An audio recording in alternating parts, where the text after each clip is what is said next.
bon, j'ai l'impression que le trip a commencé ici. On est à Yerkin, 4h30 d'Oslo en train. On est à environ à 1000 mètres d'altitude, massif des Rondane. Et je sais juste que je dois suivre cette thé rouge. C'est les chemins marqués pour aller dans le massif de Rondane. Voilà. On part sur 7 jours. Solo trek. J'ai de la nourriture pour 4 jours, peut-être, si je rationne bien. Il doit faire à peu près 10 degrés. Il y a une pluie faible là qui est en train de tomber. J'ai un pactage de entre 13 et 15 kg. Avec la nourriture et le gaz, ça va descendre au fur et à mesure. Il doit être dans les 13h30. L'idée c'est que je m'arrête vers les 16-17 pour commencer à monter la tente.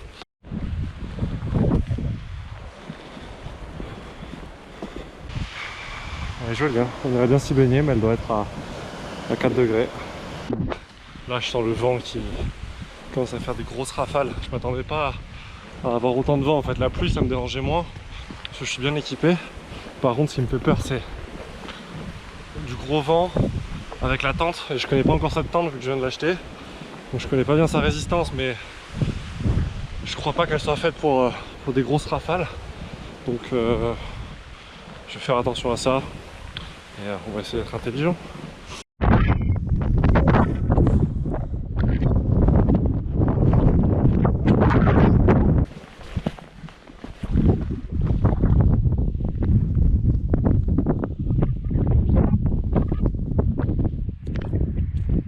Je pensais pas qu'il y aurait autant d'eau en cette saison en fait. Je pensais vraiment arriver en saison sèche l'été. Et là comme on est sur la fin de saison, en fait à partir du 15 août, il s'est arrêté de faire trop chaud et sec. Je pense que la pluie a bien repris les derniers jours.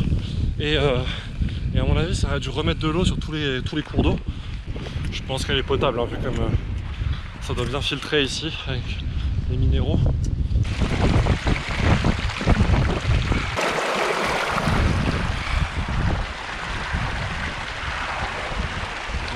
Elle est délicieuse, elle est vraiment claire, elle est bien minérale, ça fera l'affaire largement.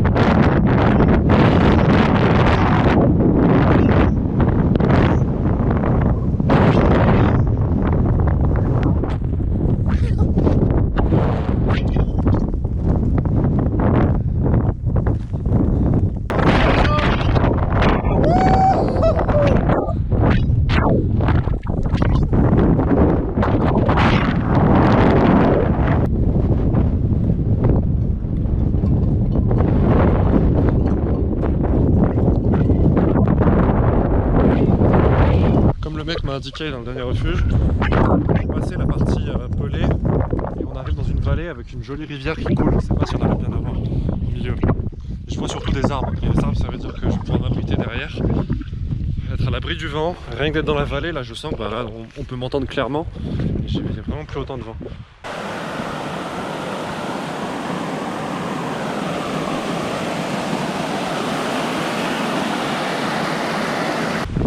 J'ai trouvé un spot. Bon, le problème, c'est qu'il y a quand même un peu de vent en fait, qui descend ici, ça fait une espèce de couloir sur moi.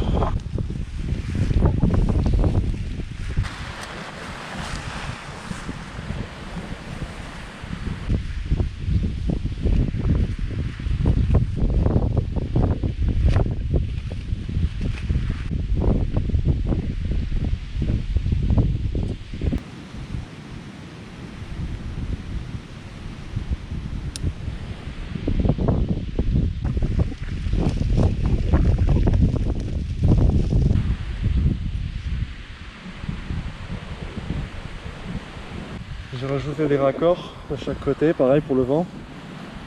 C'est une tente monoplace, fort classe de chez Decathlon. Hein. Première fois que je vais la tester. Pareil, un renfort ici et un tendeur aussi là. Donc j'ai mis le double toit évidemment. C'est assez bien foutu hein, je trouve, en termes d'ergonomie. Bon après à voir si je rentre dedans. Là il y a une petite place pour mettre le sac. J'ai accroché ici et là pour que ça tienne un peu. Et là mon royaume. Je vais jamais rentrer, mais c'est pas grave. Je me plierai. Bon, c'est nice, c'est nice. Allez, on va se faire manger maintenant. Bon, on va se lancer à la préparation de délicieuses pâtes à la bolognaise. Donc il nous faut un peu d'eau. Ce sera dans ce sachet là. L'eau sourcée juste là-bas. On a le réchaud. On va allumer la piezo là.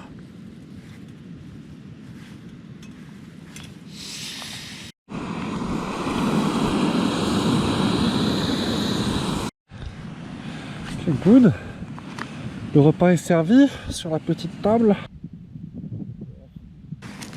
Je vais ajouter les Magic Spices. J'ai mis de l'ail, j'ai mis du paprika, du sel, de l'oignon. Il y a un peu de tout. Je me suis dit que ça donnera du goût à un peu les pâtes que je cuisine. Piment d'Espelette aussi, très important. Hop là, avec 3 petites pincées, ça fera le boulot. Les petites pâtes pas cuites là, qui croquent un peu. Le petit dessert, une tisane, une infusion et une banane séchée. Cheers mate.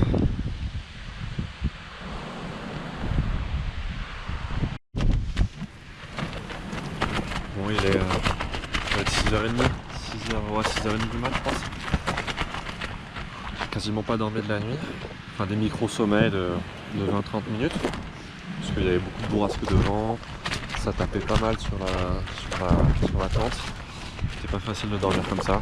Niveau température, j'ai pas eu froid jusqu'à 4h du matin, ça allait. Après 4h, ça commençait un peu à refroidir. Et de toute façon, à 5h30, il fait jour ici. Donc voilà, je fais un café, je mange une barre de céréales. Je vais essayer de remballer la tente et je vais me mettre en route. On va être parti pour le jour 2. Je suis tellement euphorique, je rigole tout seul en voyant des oiseaux. Juste parce que il est 7h50, 8h. En train de marcher au soleil en Norvège. Sur un petit chemin très tranquille. Sur une colline, tout vert. Ok, j'ai galéré cette nuit, ok, j'ai mal dormi. Je me suis réveillé, il faisait froid, c'était une galère à remonter la tente dans le sac, à tout refaire le sac. Mais putain, la récompense elle est là. Je suis tellement content que je vois ça. Aucun regret, ça vaut tous les efforts. Ça, tu vois, c'est les meilleures petites récompenses du matin.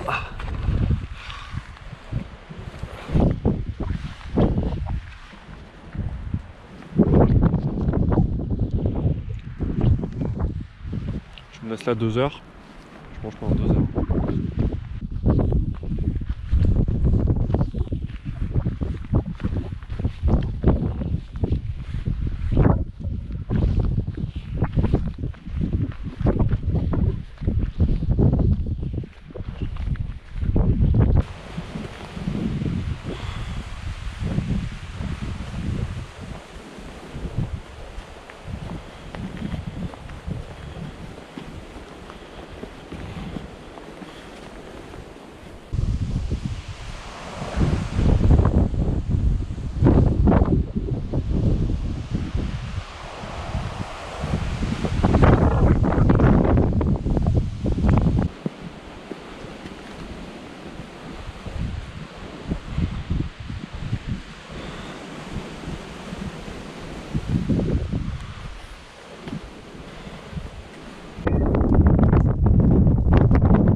Séché et demi. Gros festin. Repas bien chaud en plus. Bon, au moins il y a la vue sur le Storvassnet.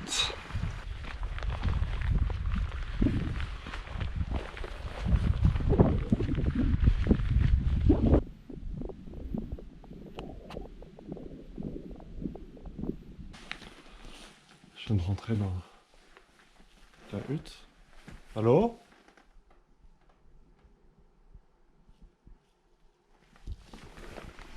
J'ai l'impression qu'il n'y a personne. J'ai l'impression d'être dans l'hôtel de Shining.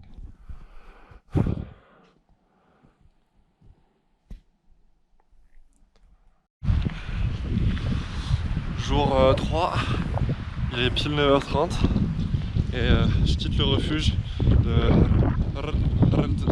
Haraldzeter. Là, ça m'a fait du bien de dormir dans un vrai lit, au chaud. J'ai fait le plein, j'ai bien mangé, énorme petit déjeuner, des gaufres et tout, incroyable. Et là je repars pour 5 heures de marche, un truc comme ça. Ça va être tranquille aujourd'hui, juste c'est le jour le plus froid. Je me suis habillé en conséquence.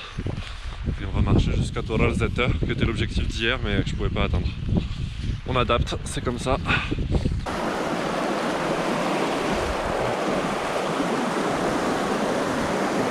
Ah, je me suis perdu, je crois que j'ai demandé mon chemin. Bonjour. Excusez-moi, est-ce que c'est le bon chemin par là? Vous parlez pas français? C'est norvégien, tu sais, c'est un peu cette froideur, cette rigueur scandinave qui est un peu terrible. Donc oui, j'imagine que c'est par là. Je me suis fait des potes apparemment.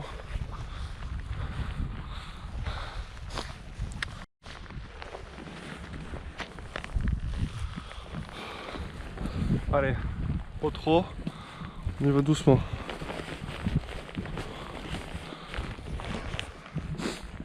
Et vous sinon ça va? C'est une bonne situation, vache laitière? S'il y en a une qui veut bien me prêter une petite côte de bœuf pour ce soir. Mais juste vraiment une petite hein. Moi je prends, je prélève juste. Ou un peu de lait peut-être? Moi oui, c'est belle. C'est belle.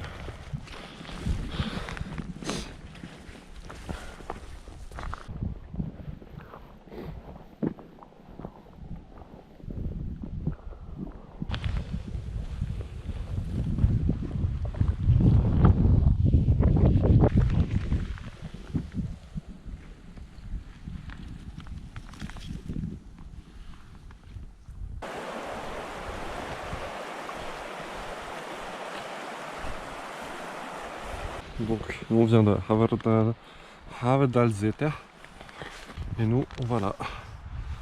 Doralzeter. This way. Doralglupen, je crois que c'est l'étranglement qu'il y a dans la montagne que je vais faire là pour arriver au refuge. Ça va bien monter.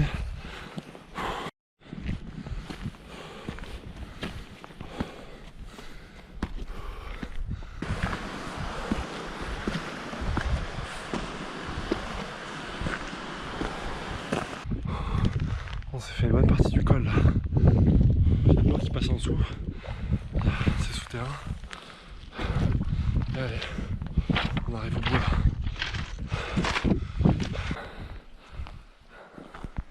Dans le creux du col là. Il y a une acoustique assez incroyable. Tous les bruits résonnent. Je les entends vraiment fort. Oh putain. C'est quoi? C'est de la glace ça? C'est un glacier? Ah ouais, c'est de la glace. Oh putain, ça glisse.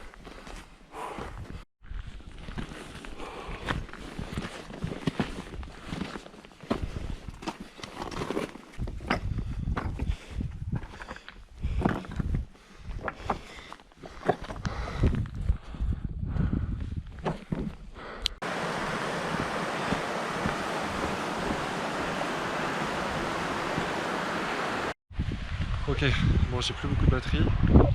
Je viens de passer le col de Doraglup, descendu là. Il y a pas mal de personnes avec moi, enfin il y avait quelqu'un qui m'a norvégien qui parlait, qui était juste derrière moi, on a discuté un peu, il était sympa. Et après il y a un groupe de 4 mecs qui ont vraiment tracé, c'est des fast hikers. Et on arrive dans cette superbe vallée. Là je crois qu'on rentre dans le parc national de Rondane, alors qu'avant on était dans le Dovre. Et ça c'est le refuge de Doralzeter. Et c'est reparti pour le jour 4. Il est pile 8h, 8h03. Je pars du refuge qui est celui de Doralzeter où j'ai fait la nuit là. J'étais là-bas. Bon, hier soir il y avait une pluie qui s'est commencé à s'installer sur la fin de journée. Vraiment pas la fois de planter la tente, j'avoue, là je l'ai joué un peu petite frappe. Ouais, hier soir en mangeant, je discutais avec un Norvégien qui m'a dit qu'il venait de Björnholja. Et c'est un endroit auquel je voulais aller mais que je pensais pas pouvoir caser dans mon itinéraire. Il m'a dit qu'en fait c'était possible. Je pensais pas pouvoir le faire en une journée depuis Dorrelzeta, là où je suis aujourd'hui. En fait il m'a dit que c'était possible parce que lui il en venait en 6 heures. Donc je lui fais confiance, je vais y aller. Moi je pense que ça me prendra plutôt 7 ou 8 heures. Sachant que je suis un peu plus lent avec mon gros sac. Mais donc voilà, on va aller à Björnholja aujourd'hui. Et aujourd'hui on rentre réellement dans le massif du Rondane, officiellement entre guillemets. Bon bref, j'ai ma carte en gros. Je sais qu'il faut aller là-bas, qu'il y a une montagne. Bon bref, en gros on a 7 heures, 8 heures de marche. Allez, c'est parti. Je crève de chaud là. Il est pile 9 heures, ça fait 1 heure que je marche. J'ai enlevé la polaire, l'écharpe, le bonnet. J'ai remonté les manches là, j'ai tout ouvert. Je suis à 2 doigts de passer en t-shirt.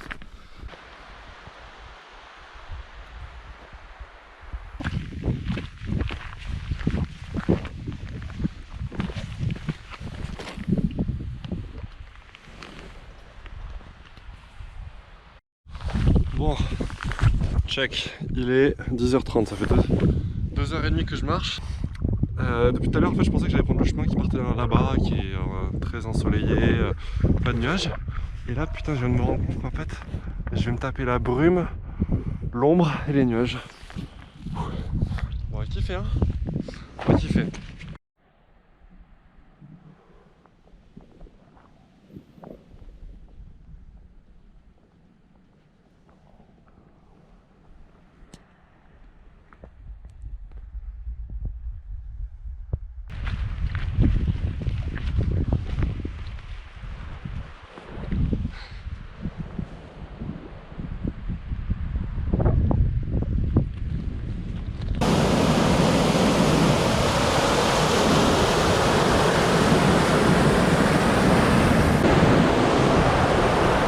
C'est pas trop mal, non? Qu'est-ce que t'en dis?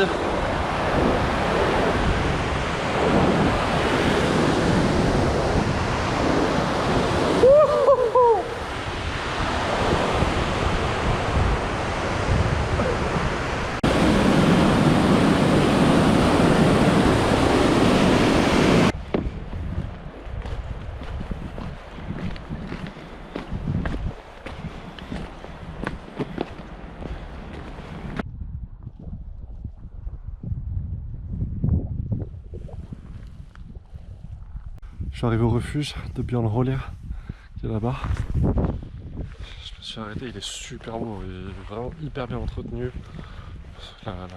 L'infrastructure elle est incroyable. Pour camper, il m'a dit qu'il y avait un joli lac avec une espèce de presqu'île où c'était sympa de mettre une tente. Donc je vais check this out. Et si c'est cool, on le fera. Bon, le voilà, hein, le camp du jour 4. J'ai un petit soleil encore là de 16h30. J'ai mis la monoplace. Ce qui est cool, c'est surtout la petite vue pour dormir. J'ai tout le lac pour moi là. Je vais faire tisane et puis partir au lit. Hein. Je sais, il est que 19h. Et je sais pas. Demain je me lèverai très tôt. Et je verrai quand je partirai. Jour 5, ça y est, j'ai remis toutes mes affaires, j'ai remballé tout le camp dans mon sac. On va à Rondvasbo, qui est l'endroit le plus, entre guillemets, le plus populaire, le plus connu. Il y a un grand lac, il y a des très belles montagnes autour et il y a un refuge assez grand. Allez, c'est parti.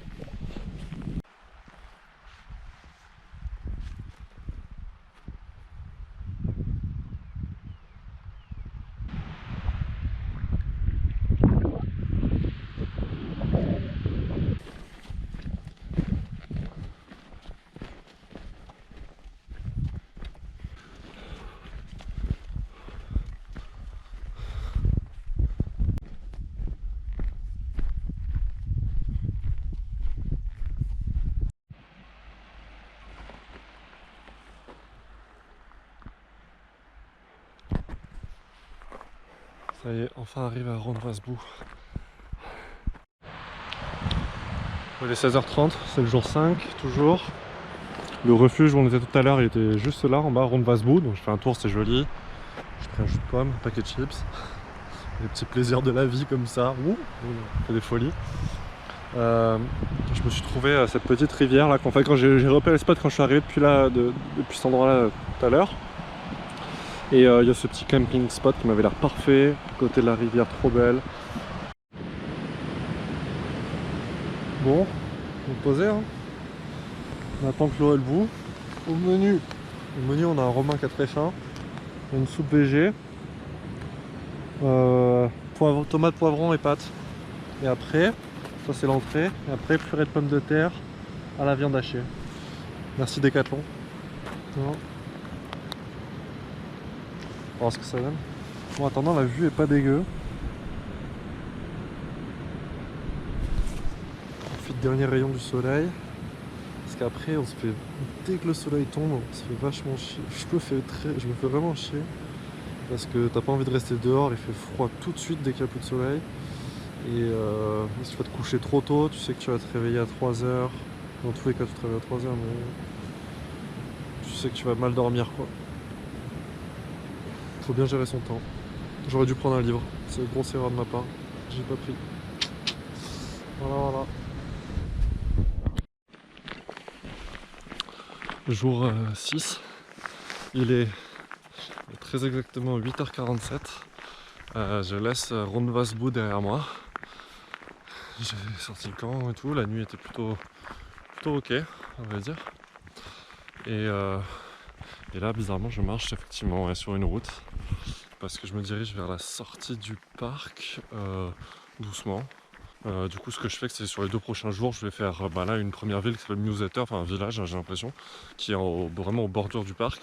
Et après, je descendrai à la grande ville, le jour d'après à Ota, là où il y a la gare et surtout le train qui me ramènera à Oslo.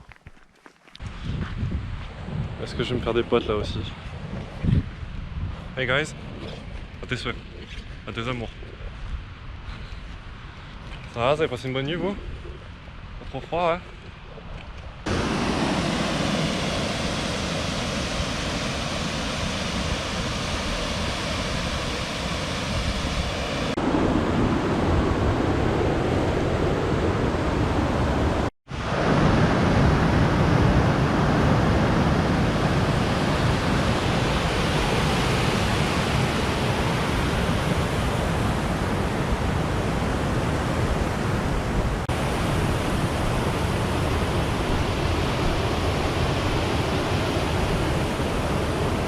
Je suis passé par la ville de Misuzeter là qui était là-haut. Tout est fermé, c'est juste une station de ski en fait pour l'été. C'est ouvert genre quelques mois pour l'été, pour une station de ski pour l'hiver. Et c'est ouvert un mois dans l'été, genre un truc comme ça. Donc c'était mort complet. Il y avait 2 hôtels, un qui était claqué, l'autre qui était super cher. Et du coup je vais plutôt aller directement à Ota, ce que j'avais prévu de faire demain. C'est la grande ville, enfin la grande ville, 1700 habitants, tu connais.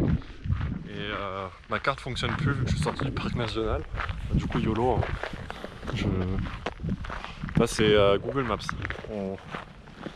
Donc trust Google Maps à fond là. Me décevez pas les gars. Il y a le mouton devant. Il a ses 2 petits juste derrière. Je me suis avancé. Il a fait 2 pas vers moi. Il m'a mis un coup de pression. Là il me regarde méchant. Là. Allez dégage. Les petits sont barrés à toute vitesse. Ah lui il s'est mis face à moi en mode qu'est-ce que tu vas faire mon beau?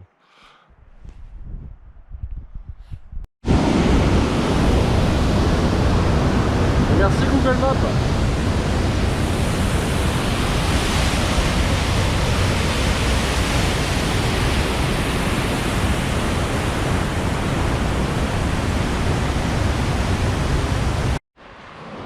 Oh les fuck, c'est une aventure le truc hein. Ça m'a fait descendre. Là tu vois le camion qui passe là, c'est une autoroute le truc en fait. Putain c'est une putain de autoroute et Google Maps il me dit bon Google Maps il me disait de passer par là. Alors je vous retiens, très beau paysage, par contre faut soigner la fin les gars. Parce que marcher sur une nationale, je suis équipé ok mais pas pour ça. Toujours pas sûr du truc, hein, Google Maps.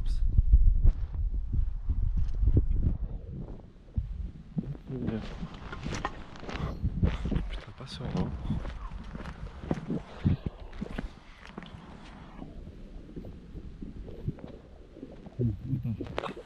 4 km.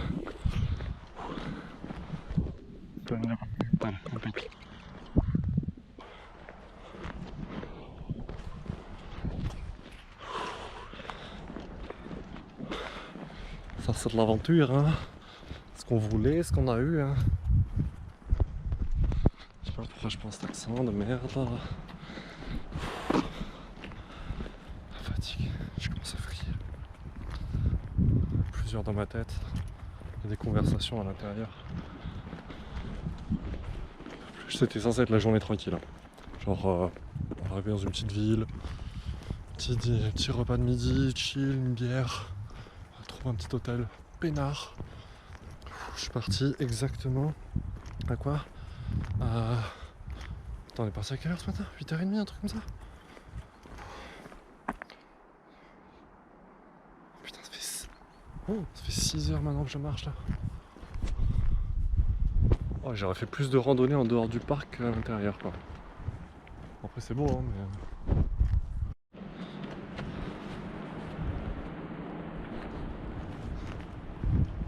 Ça n'a pas de sens. Ça n'a pas de sens.